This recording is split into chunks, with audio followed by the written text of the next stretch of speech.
Vous ne pourriez pas. Vous seriez obligé d'être vous-même. Ça veut dire, si vous êtes pauvre, ça va se voir. Et vous devez aimer ce que vous êtes. Vous devez être humble par rapport à ce que vous faites. Vous devez comprendre que c'est une étape de votre processus. Vous n'allez pas rester là pendant 30 ans. Et que progressivement, vous allez migrer vers d'autres étapes.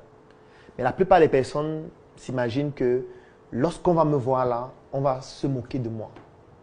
On va m'humilier. On va me dire que dans toute l'école que tu es allé faire là, donc tu as eu le bac, tu es allé faire Master 2, tout ça c'était pour vendre les beignets à Tinga. Tout ça. Donc toutes les études que tu faisais là, l'arithmétique, tu partais au tableau, tu faisais des équations complexes. C'était pour vendre le pain avec les œufs. Tout ça. Comment tu peux te réduire autant? Et du coup, qu'est-ce qui va se passer? Ce qui va se passer, c'est qu'il y a beaucoup de personnes qui auront honte de le faire. Et comme elles ont honte de le faire, elles vont plutôt vouloir choisir Internet. En se disant que sur Internet, au moins, elles peuvent avoir de belles photos, elles peuvent être en costume, elles peuvent avoir la cravate, les beaux tailleurs, elles peuvent faire de très beaux textes, elles peuvent jouer les intelligents, elles peuvent aller sur Google, prendre des textes qui ne viennent pas d'elles, poster et mettre leur nom en bas et faire en sorte que les gens se disent « Waouh, elle est intelligente, hein?